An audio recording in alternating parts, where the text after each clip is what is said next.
Isa taona izahay dia manatanteraka famoahana mpianatra manomboka amin'ny volana avril ka hatrany amin'ny septambra any eo anivon'ny FIPIMA zany.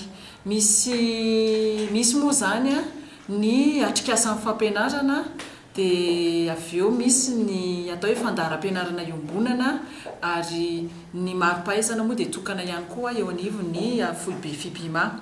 Dia ankoatran'ny famoahana mpianatra moa dia misy hatrany ny hetsika samihafa toy ny fanasalorana lamba, toy ny fanehoana ny kanto malagasy tany Ampitan-Dranomasina tany ary ny vaovao niavaka tamin'ity dia nitombo indray ny sampana eo anivon'ny FIPIMA.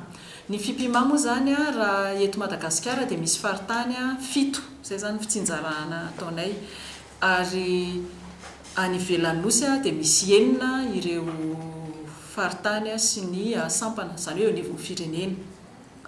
Ankoatran'ilay hoe faritany nefa dia misy ny sampana izay miisa 570 zany zao eo anivon'ny FIPIMA, mety eny anivon'ny commune na eny anivon'ny district io na eny anivon'ny faritra dia tahak'izay zany ilay nataoko hoe nisy fananganana fitokanana sampana anaky 3 zany tany Ampitan-Dranomasina dia ny tao a Bordeaux, ny tao a Brest, Nantes ary tao Rennes fa mitambatra hoe sampana ray mena masoandro. Dia ankoatran'izay moa sampana zandry indrindra dia ny sampana Rouen.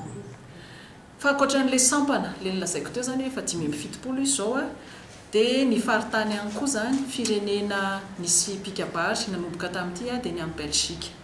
Ny toeram-pianarana eo anivon'ny FIPIMA moa zany dia mahatratra 470 zao amin'izao fotoana izao.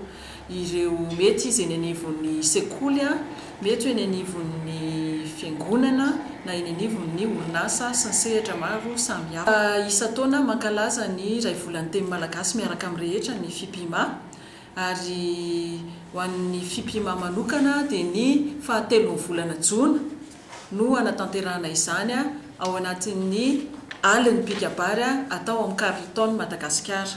Toy Antananarivo misy ny faninanana kabary mandritra ny volana Jona atomboka amin'ny 7 volana Jona ary tsy mifarana raha tsy amin'ny 14 volana Jona ny famaranana. Ho an'ny Toamasina dia any Vatomandry ny toto-saina ny 14 volana Jona. Misy eo kabary, fitrandrahana ny ohabolana sy hetsika samihafa. Ho an'ny Antsirabe dia amin'ny isa-tsampana ihany koa dia misy koa zany ny hetsika samihafa anehoana izay fanandratana ny teny malagasy. Fianaratsoa ny 10 Jona ao amin'ny saly Tahivory Avaratra no anatanterahana izany ivo zany tsy adinoina amin'izany moa ny sokela zany ao anatin'ny anehoana izany teny malagasy izany. Ny any Mahajanga fiaraha-miasa ministeran'ny kolontsaina misy ny faninanana kabary fa tsy ny kabary ihany fa na hatramin'ny soratononona ihany koa azy. Ary ny akaiky indrindra dia ny any Toliara amin'ny Zoma zao, Zoma sabotsy lahady dia sady ao anatin'ny fankalazana ny 10 taonan'ny faritany FIPIMA Toliara. Ny fikambanan'ny pikabary malagasy moa manana ny teny filamatra hoe izay tiany teny-drazany tiany tany-drazany.